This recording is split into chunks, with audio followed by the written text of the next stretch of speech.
Today, I will be talking regarding the cranial nerve nuclei and its functional component. Though the topic is complex, my effort will be making the topic easier and interesting. We will be talking over the topic on the following headings: Introduction,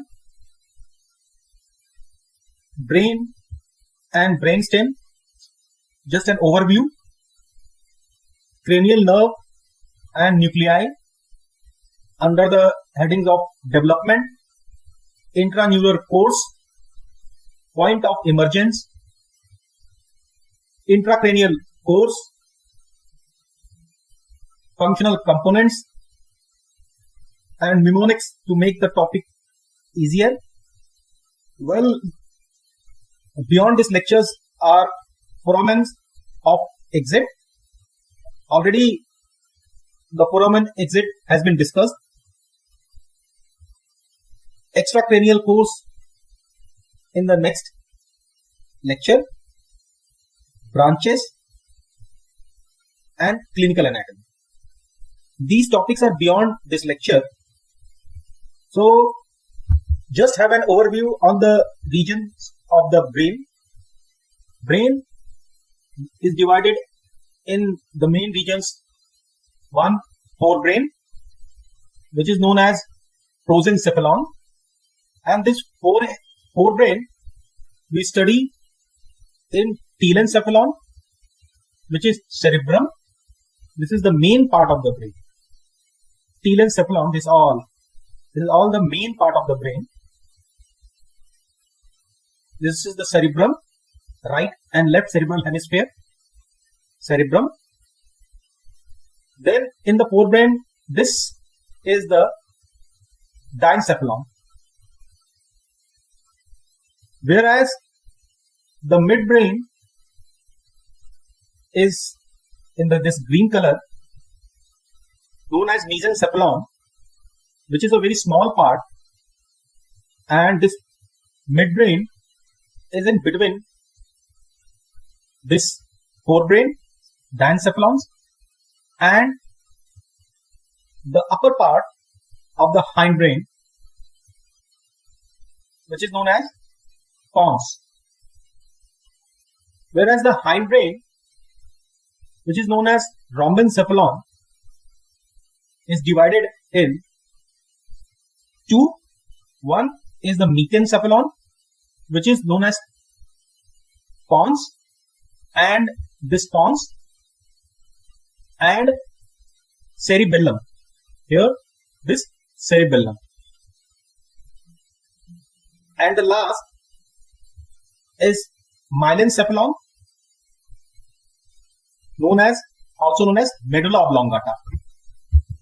Our target is cranial nerve nuclei, and this cranial nerve nuclei we study in the brainstem. And this brainstem include midbrain, pons, and medulla oblongata. We can see brainstem here, the small part of the midbrain, then pons, then medulla. And just posterior to this pons and medulla, we see this yellow color one here. This is known as yellow color, is the fourth ventricle. This medulla oblongata continues inferiorly with the spinal cord. There are 12 pairs of cranial nerves. The fiber of cranial nerve may belong to one or several of functional components, and total 7 functional components exist. Each functional component has its own nuclei of origin or termination. We can see these cranial nerve. These cranial nerve can enter in the cranial cavity to the brainstem. They enter in as in one nucleus or in many nuclei. And when they exit, they can exit from one nucleus or many nuclei. And these cranial nerves, we can see olfactory, optic, oculomotor, trochlear, trigeminal, abducens, facial, vestibulocochlear, glossopharyngeal, hypoglossal, vagus, and accessory. These cranial nerves, they can either be sensory or motor or both. Yani they can be mixed. Easy way to remember these cranial nerves by using the mnemonic. You can see, just remember the mnemonic here. On occasion of the T, all faces have good value. We can see here. So the cranial number 1, 2, 3, 4, 5, 6, 7, 8, 9, 10, 11, they are arranged in this form of table, and we replace each cranial number with these following words. So cranial number 1 with on, 2 with occasion, 3 with off, and this will be arranged. So remember this mnemonic. On occasion of the T, all faces have good value. Aha. It's very funny, looking very funny. Aha. But you can remember the cranial nerve by this mnemonic for long term. One thing to be noted here, I have used have. H is representing for hearing and 8 is for vestibulocochlear, for hearing and balancing. So remember this thing, and this is very important for your examination, for your viva. And another mnemonic regarding which nerve is sensory, which one is motor, and which one is both, having sensory and motor both. And the one which has been star marked, they are parasympathetic. So the mnemonic, a very famous mnemonic is, some says money matters, but my brother says big brain matters most. We arrange, I have arranged this in the tabulated form, and the one which is star marked, like see cranial nerve number 3, 7, 9 and 10, they are parasympathetic in nature. There is no any sympathetic. Cranial nerve which are innervating different structure, we can understand here very well. First, cranial nerve number 1, olfactory. This is sensory in nature. They take stimulus here from the nasal mucosa by bipolar neuron, and from here this nasal mucosa, it goes to the olfactory bulb. Here in the olfactory bulb, you can see this olfactory bulb. Then via olfactory tract to olfactory stria, to temporal lobe, or to the olfactory cortex. And this olfactory is present in telencephalon. Cranial nerve number 2, optic. This is sensory. From the retina of the eye, it goes via optic nerve, then to optic chiasma, then here in the diencephalon, thalamus, lateral geniculate,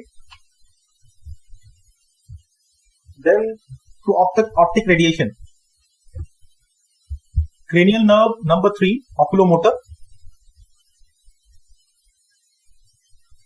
This is for all the muscle of the eyeball, except those which are supplied by cranial nerve number 4 and 6. Cranial nerve number 4, trochlear. This is motor in nature. You can see cranial nerve number 4, and this is innervating superior oblique muscle. Cranial nerve number 5, trigeminal. very important for examination, though all the cranial nerves are important, but trigeminal is one of the very important. This is sensory and motor. Sensory one, you can see here, this fifth cranial nerve, a very thick. A sensory one goes to face, sinuses and teeth, whereas the motor one innervating muscles of mastication or chewing.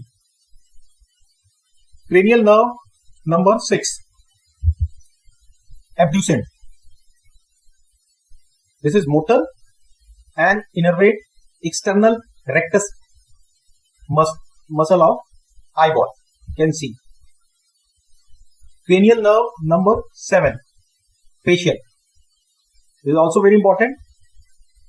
So this is motor, sensory as well as mixed.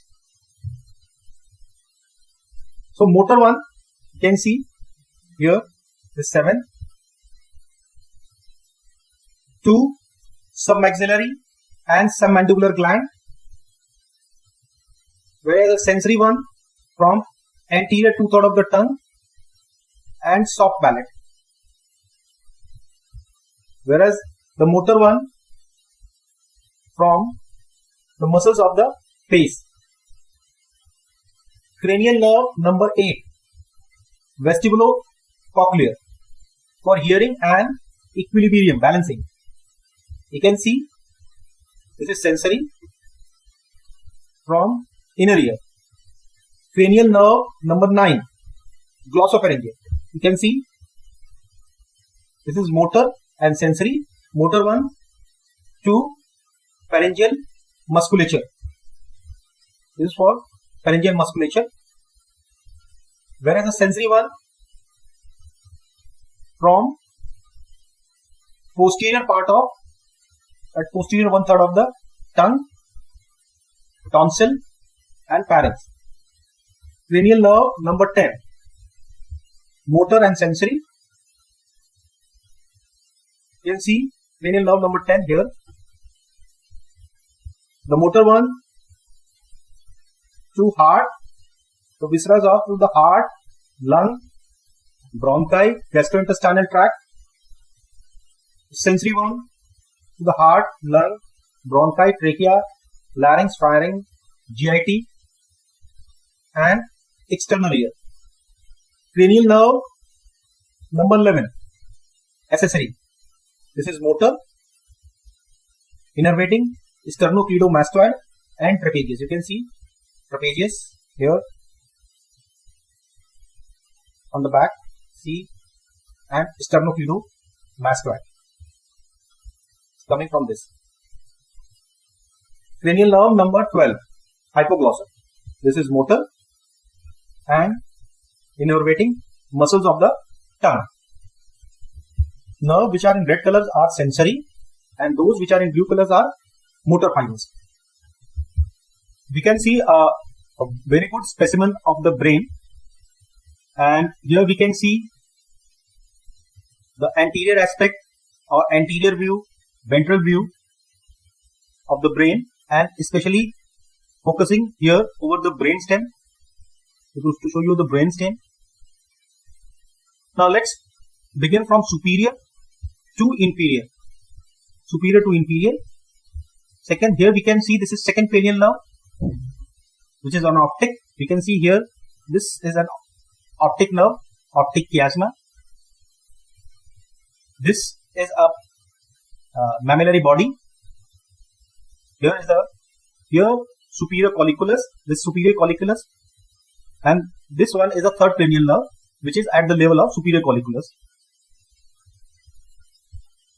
This is fourth cranial nerve, which is at the level of inferior colliculus. So third cranial nerve, which is the nuclei is present in the nucleus of the third cranial nerve is present in the upper part of the midbrain, whereas the nucleus of the fourth cranial nerve is present in the lower part of the midbrain. And we can see all the cranial nerves, they all are emerging from anterior aspect or ventral aspect, except fourth. this emerged from the posterior aspect and it converged anteriorly.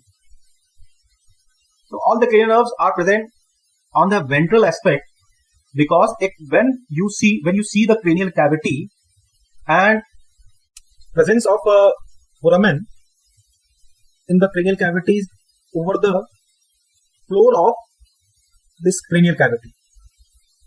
So this is why the nerves are directed ventrally so that they can exit through this foramen.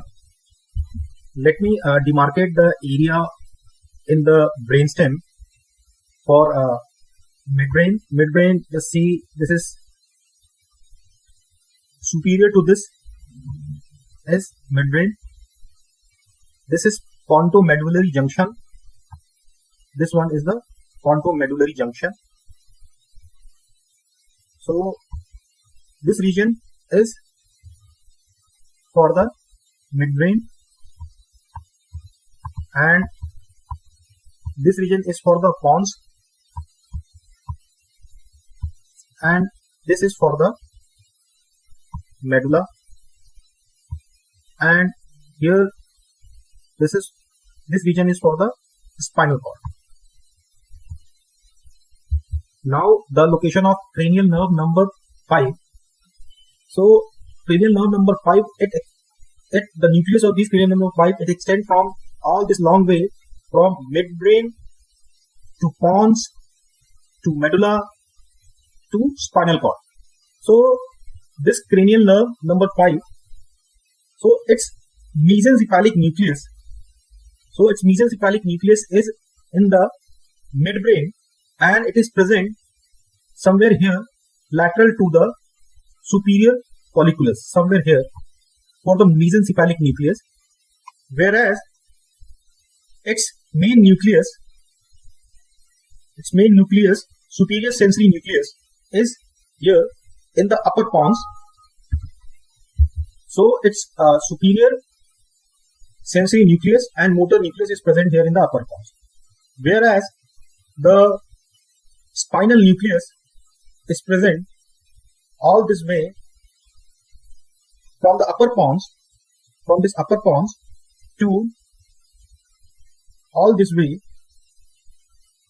to the upper pons to C2 segment of the spinal cord. Spinal cord C2 segment. Cranial nerve number 6. This is cranial nerve number 6. This one is a cranial nerve number 6. And the nucleus of this cranial nerve number 6 is present in the lower pons near the pontomedullary junction. This is pontomedullary junction. So near the pontomedullary junction in the lower pons. Cranial nerve number 7. Facial, important one. Its nucleus, they are present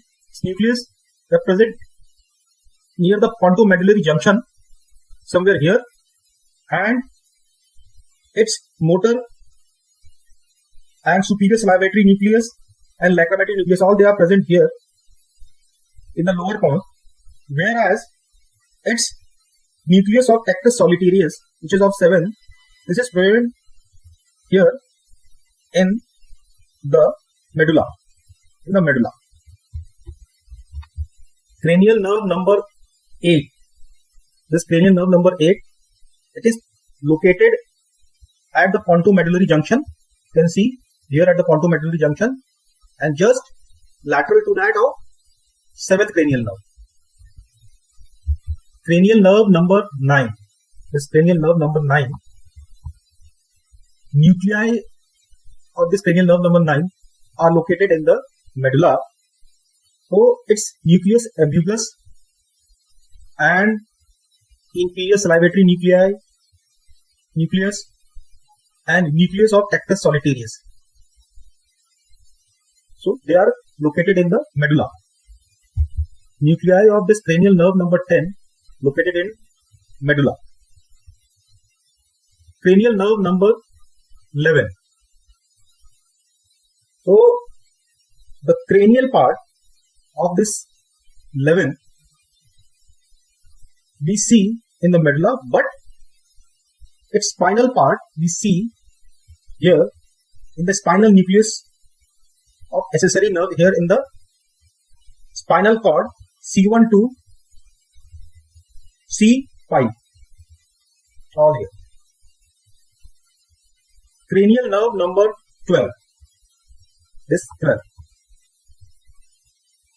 The nucleus of this is located in the medulla, in the lower part. One important nucleus left, that is a Edinger-Westphal nucleus. This nucleus is associated, nucleus is present here, and this nucleus is associated with the third cranial nerve. So it is present just lateral to third cranial nerve and in third cranial nerve. Understanding this complexity, now we can say that one nerve can terminate at one nucleus, or which is a nucleus is a singular, or in many nucleus, or you can say nuclei which is a plural. So this second cranial nerve here you have seen at 1, you have seen another is cranial nerve number 4, this cranial nerve number 4, trochlear, which is terminating at one nucleus. Then another example is this cranial nerve here, you see cranial nerve number 6, abducent. So they can terminate at one or in many, and for the example here they are terminating, like example cranial nerve number 7, cranial nerve number 5, they are terminating in nuclei or can emerge up. Well, this is the median plane, and the position of the nucleus can be described, the relative position can be described with the median plane and the other nucleus. More precise location you can describe after understanding the functional component, because they are arranged in the column. So the position can be very well described after understanding the functional component. All the nuclei that we have discussed, now we can see these nuclei are arranged in the column. See, they are arranged in the column, and this black dotted line is a median plane. And here we see another line, this one which I am drawing. This line is the sulcus limitem. So this sulcus limitem is dividing this brainstem of either side in two parts. The one which is lateral, this lateral region of the brainstem is alar lamina, whereas this medial region is basal lamina. And this nucleus which are arranged in the column, we group in two. One is an afferent and other is an efferent. Efferents are motor and afferents are sensory. So this one is M for motor and S for sensory. The nuclei that we have seen and discussed, so they are arranged in this column, and the column from medial to lateral when we describe is general somatic efferent, special visceral efferent, general visceral efferent. Moving more laterally is general and special visceral afferent. Further lateral, general somatic afferent, special somatic afferent. Position of the nucleus of these cranial nerve we can remember by this. This is 3, 4 ET present in the midbrain. This 3 is for third cranial nerve, 4 for fourth cranial nerve, E is for Edinger-Westphal nucleus, and T is for the nucleus of trigeminal, which is mesencephalic nucleus. And then in the pons 5, 6, 7, 8 nucleus of these cranial nerve, and S is for salivatory nucleus and T is for trigeminal. Then in the region of medulla, cranial nerve number 8, 9, 10, 11, 12 and nucleus of ambiguous, tectus solitarius and trigeminal in the medulla. This is very important for your examination point of view. and it is often asked during your Viva. As I said, these nuclei, they are arranged in the column. It does not mean that they are present in the whole length of this brainstem in a length. It does not mean. Rather, they are present as one or more discrete nuclei. So this is, as an example, you can assume as an iceberg in the sea. To understand this, we have to see and understand the development, its embryological basis. We will see the development in the breed and the complex arrangement of this cranial nerve nuclei column in easy way. So this is the neural tube.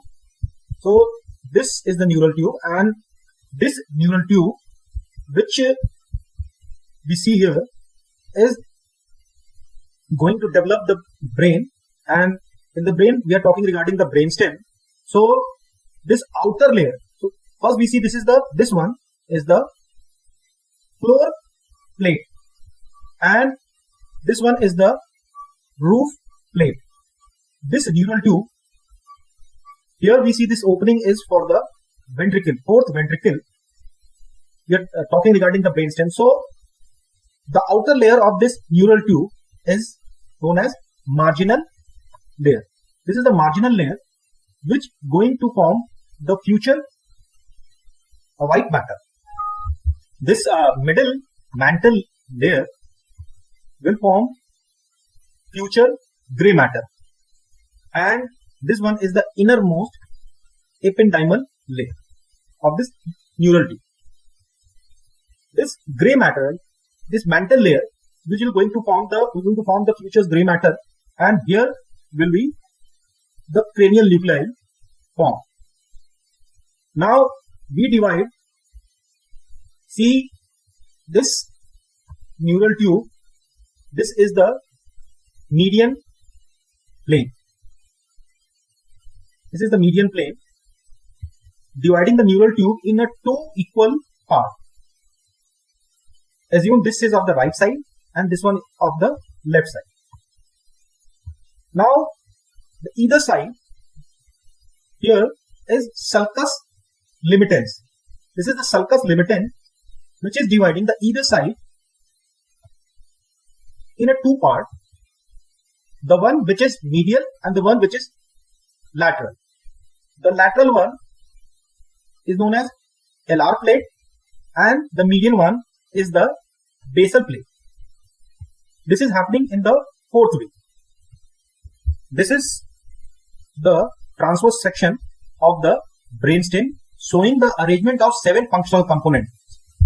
This is the median plane dividing the brainstem in the two equal parts. See, this is the brainstem. I have drawn with a blue color, median plane, and make the sulcus limitant with the other color. Okay. This is the sulcus limitant dividing the either side in a two part. One which is lateral is the alar plate, and the one which is medial is the basal plate. So this is the basal plate. I have written B for basal plate. All the nuclei which are present in the basal plate, so this basal plate is medially, these nuclei are motor. So all are efferent. I have written E as for the efferent. And all the nuclei which are in the alar plate are afferent. Written A for afferent. So for the functional component, write down according to the column, and just see the nuclei which are in basal plate are efferent. So write down E for all which are in the basal plate. I have written E. Now those which are in the alar plate, they are afferent. sensory, write down A,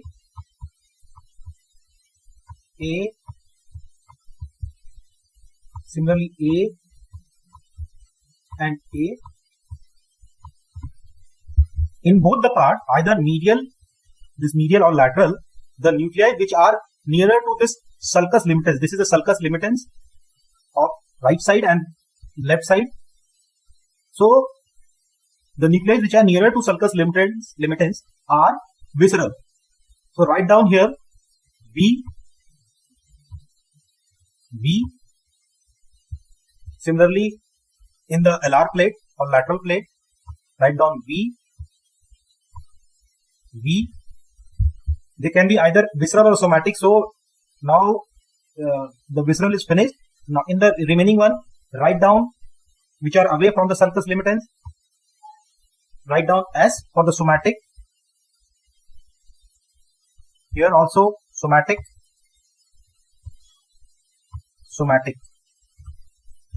Now we can see here there are total 3 categories. One, this. Second, this. And third, this. So within each category, write down G, general, will be nearer to sulcus limitans. So here we see in this category, so we write general will be nearer to the sulcus limitans. So we write general G. General will be nearer to sulcus limitans. So one will be general, it means other will be what? It will be special. We write S. Similarly here in this category, this one is nearer to sulcus limitans. We write G. And in this category, this is nearer to sulcus limitans compared to this one. So we write G. So if it will be G here, then this will be S. Similarly here S. Now you can see each column with which are special visceral efferent or general visceral afferent, except this one, just write down, then this one is the last, simply write G here. This is how you can remember for your examination point of view.